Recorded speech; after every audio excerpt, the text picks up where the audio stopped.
एक सेठ, उसकी पत्नी रुक्मणी। अब सेठ बड़ा ही अमीर था, बहुत भारी सेठ, खूब पैसे वाला, पर भक्ति भाव में उसका दिल नहीं लगता था। सुनना, इस कथा के अंदर सेठ सभी आपके पति भी हो सकते हैं, देखो। और वो जो रुक्मिणी है वो बड़ी भक्त थी, वो भक्तनी आप भी हो सकते हो। और लाभ क्या मिला वो कथा के माध्यम से सुन लेना, समझ लेना। अगर अच्छा लगे तो धारण करना जीवन में, नहीं लगे तो छोड़ देना भैया। अब ये जो रुक्मिणी थी, ये क्या करती, बड़ी भक्तन थी। ये ठाकुर जी से प्रार्थना करती, यह ठाकुर जी महाराज आपने सब कुछ दिया है, आपकी कृपा है, भक्ति बहुत है, पर मैं एक प्रार्थना चाहती हूँ, एक कृपा मुझ पे कर दीजिए। मेरे जो पति है ये भक्त नहीं है आपके, कृपा करके ये भी भक्त बन जाए, ऐसी कृपा कर दीजिए ठाकुर जी महाराज। अब आप सभी माताएं भी चाहती होगी ना कि आपके पति देव भी भक्त बन जाए, तो सुनना भैया। ठाकुर जी महाराज ने अपने भक्त की सुन ली। अब भक्त जो कहेगा उसकी बात तो ठाकुर जी भी नहीं टाल सकते, जानते हो आप। ठाकुर जी महाराज ने सुन ली। एक गरीब ब्राह्मण का स्वरूप लेकर, भेष बनाकर ठाकुर जी महाराज आए। आकर उस सेठ के पास गए। सेठ के पास जाकर कहते हैं, प्रभु प्रणाम, मैं एक गरीब ब्राह्मण हूं, मेरे पुत्र का यज्ञोपवीत जनेऊ होता है ना, जो जनेऊ संस्कार, ये जनेऊ संस्कार करना है, पैसे चाहिए थोड़े, कृपया करके कुछ दीजिए ना। सेठ जी सोच रहे हैं, पहले तो देने की सोच रहे हैं, बाद में सोच रहे हैं अब जनेऊ के दे दूंगा तो बाद के अंदर मुझसे बच्चे को पालने के भी मांगेगा, धीरे धीरे इसकी पढ़ाई की भी मांगेगा, ये तो गले पड़ जाएगा, इसलिए मुंह ही नहीं लगाते, छोड़ो।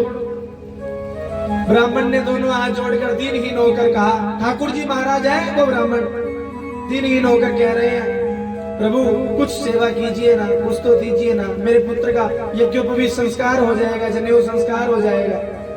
क्या कह रहे हैं देखो। सेठ जी ने कहा, आज मेरे पास है नहीं बाबा, तुम कल लाना, कल।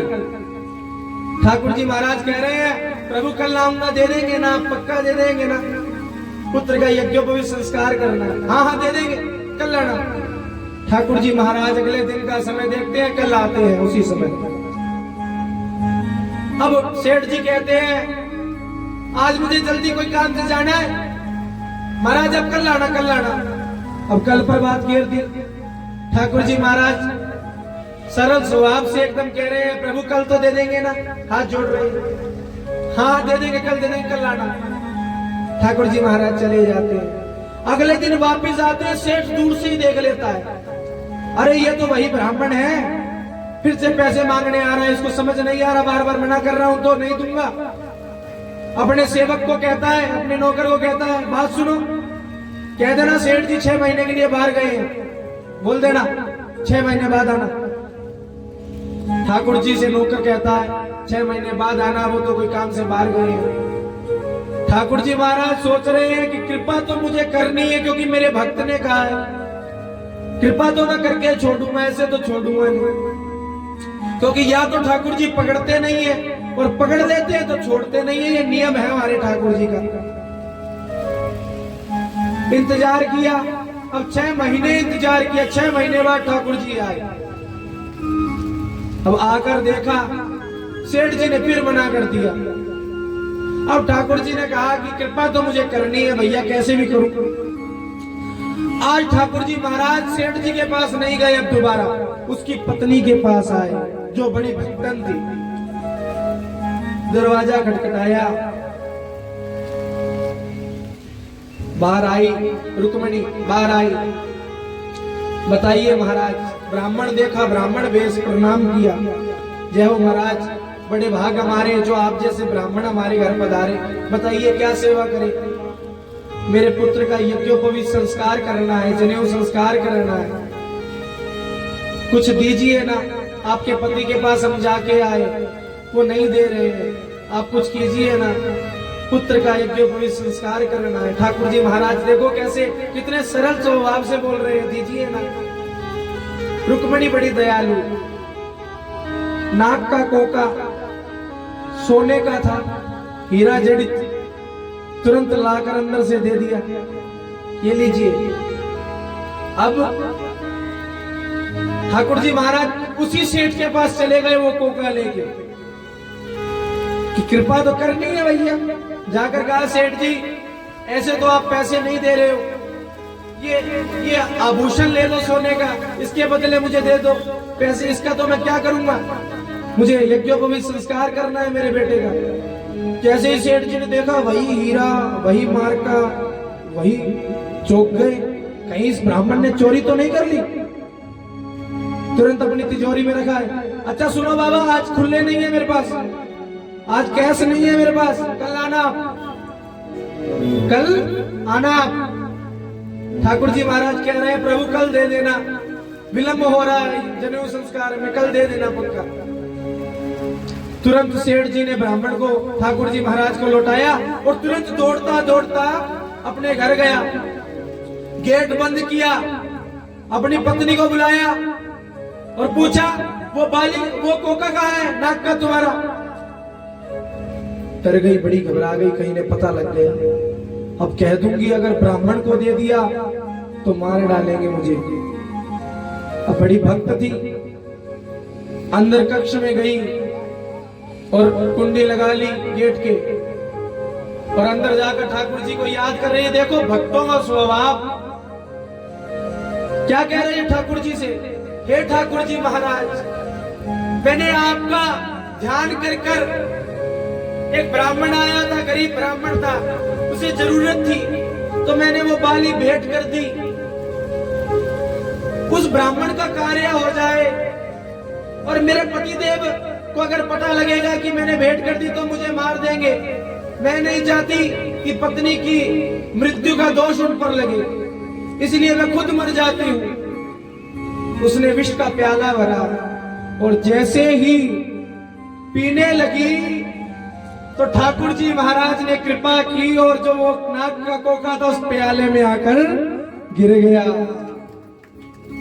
और गिरते ही तुरंत जैसे ही निकाल कर देखा तो देखा यह तो वही कोका है, और ठाकुर जी महाराज को प्रणाम किया, धन्य हो प्रभु आपने इतनी कृपा की, बोल कृष्ण कन्हैया लाल की। अब कृपा की, जाकर अपने पतिदेव को दिखाया, पतिदेव की बुद्धि चक्कर आ गई, अरे ये तो मैं अभी रख के आया। दौड़ता दौड़ता जाता है, वहां वो दिखता नहीं है, हीरा कोका जो होता है वो दिखता नहीं है। तुरंत फिर आता घर पे, अपनी पत्नी से कह रहा है सच बताना, हाथ जोड़ के खड़ा हूं तेरे सामने, सच बताना तुझे मेरी सौगंध, ये तूने किसी ब्राह्मण को दिया था क्या? बोली हाँ, वो आपके पास बहुत समय से आ रहे थे, आपने मना कर दिया, उन्हें बहुत जरूरत थी, बड़े दीनहीन थे, इसीलिए मैंने दे दिया। आप क्षमा कीजिएगा, क्रोधित मत होइएगा, परंतु ये कृपा है, आपके पास स्वयं ठाकुर जी आए थे और उन्होंने ये कृपा कर कर मेरे तक पहुंचाया है कि आपको देके आए थे। वो सेठ, उसकी बुद्धि चकरा गई, वो रोने लगा, अश्रुपात करने लगा, हे ठाकुर, हे प्रभु मुझे क्षमा कर दीजिए, मुझे क्षमा कर दीजिए, मैं आपको पहचान ना सका, मैं इतना दुष्ट हूं, इस पैसे के मोह में इतनी मेरी बुद्धि भ्रष्ट हो गई कि मैं पहचान भी नहीं सका, मैं दान पुण्य को भूल गया, मैं आपको भूल गया, इस धन ने ऐसी पट्टी बांधी मेरी आंखों पर कि मैं आपको देख ना सका, मुझे क्षमा कीजिए प्रभु। सेठ ने तुरंत हाथ में जल लिया और संकल्प किया कि मेरे पास जितना भी धन दौलत है सब मैं प्रभु को समर्पित कर दूंगा, और जल को छोड़ दिया। भैया कृष्णार्पणमस्तु, प्रभु को सब दान में देता हूं। अब ये सेठ खूब दान करने लगा, इसने काम काज सब छोड़ दिया और ये सेठ खूब दान करने लगा, दोनों हाथों से दान करने लगा। और देखो दान करते करते सब राजपाट दान कर दिया। अंत में जो घर था जिसमें रहते थे वो भी दान कर दिया। पत्नी पूछने लगी, प्रभु रुक जाइए, अब रहेंगे कहाँ? कि आज तक मैं मूर्ख था जो अपनी इन भुजाओं पर, अपनी इस दौलत शोहरत पर विश्वास रखता था, पर आज मुझे समझ में आ गया, अब से मेरा रक्षक, मुझ पर कृपा करने वाला मेरा पिता वो ठाकुर है। आज से मैं उसकी शरण में रहूंगा, वो अपने आप कृपा करेगा। और देखते ही देखते दोनों पति पत्नी भगवान की शरणों में लीन हो गए। कालांतर में प्रभु के श्री चरणों में विलीन हो गए। बोल भक्त वत्सल भगवान की जय।